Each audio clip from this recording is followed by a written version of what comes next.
एक ऐसा विस्फोट जिसकी गूंज पूरी धरती ने महसूस की। एक ऐसा बम जिसने आसमान को दो हिस्सों में बांट दिया और इंसानियत को हिला दिया। इतना शक्तिशाली कि वैज्ञानिक भी डर गए और राजनेता हैरान रह गए।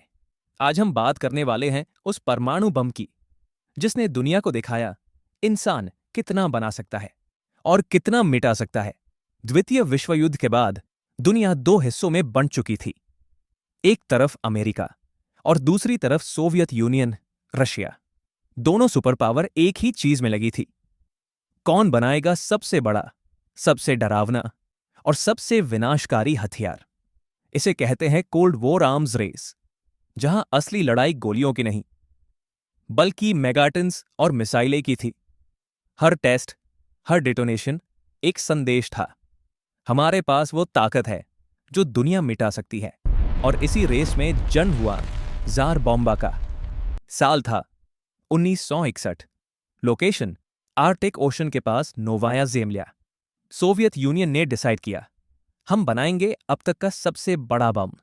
नाम रखा गया जार बॉम्बा, यानी द किंग ऑफ बॉम्ब्स। इसका उत्पादन था 50 मेगाटन्स, मतलब 3000 गुना हिरोशिमा से ज्यादा ताकतवर। जब यह फटा, 900 किलोमीटर दूर तक खिड़कियां टूट गई।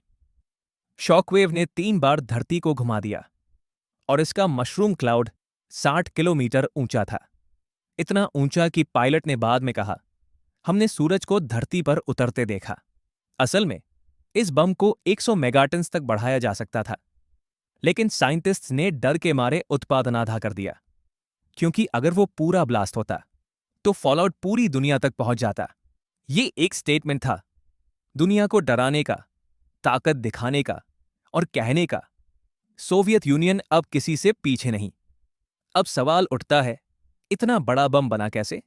पहले एक छोटा एटॉमिक ब्लास्ट होता है जो एनर्जी देता है एक बड़े फ्यूजन रिएक्शन को शुरू करने के लिए। हाइड्रोजन आइसोटोप्स मिलकर हीलियम बनाते हैं और एनर्जी रिलीज होती है अनइमेजिनेबल पावर में। जार बॉम्बा में यूरेनियम की जगह लीड का केसिंग यूज किया गया ताकि रेडियो एक्टिव फॉलआउट कम हो। रिजल्ट, भयानक रूप से ताकतवर एक्सप्लोजन। कंपेयर करो, अमेरिका का कैसल ब्रेवो टेस्ट 1954 सिर्फ 15 मेगाटन्स का था, फिर भी उसने पैसिफिक आइलैंड्स में रेडिएशन फैलाया और लोगों की जान ले ली। जार बॉम्बा ने उससे 3 गुना ज्यादा ब्लास्ट किया, फिर भी फॉलआउट बहुत कम रखा गया। साइंस के लिए ये एक अचीवमेंट थी, लेकिन इंसानियत के लिए एक वार्निंग थी कि हम खुद को खत्म करने की टेक्नोलॉजी बना चुके हैं।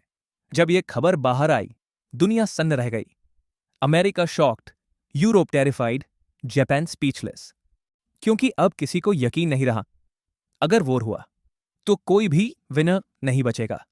जार बॉम्बा सिर्फ एक एक्सप्लोजन नहीं था, यह पावर शो था। एक मैसेज था कोल्ड वॉर के बीच की, हम न्यूक्लियर अपोकलिप्स भी कर सकते हैं।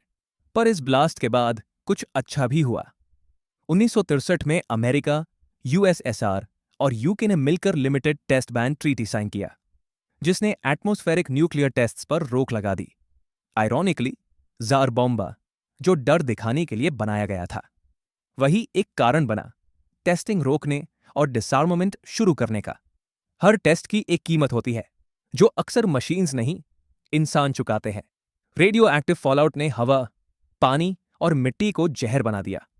थाउजेंड्स ऑफ पीपल एक्सपोज्ड हुए रेडिएशन से। कई जगहों पर आज भी ग्राउंड कंटैमिनेटेड है। और सबसे बड़ी बात, डर। हर इंसान के दिल में यह बैठ गया कि अगर न्यूक्लियर वॉर हुआ तो धरती खत्म। और यही डर आज भी दुनिया को रोक कर रखे हुए है।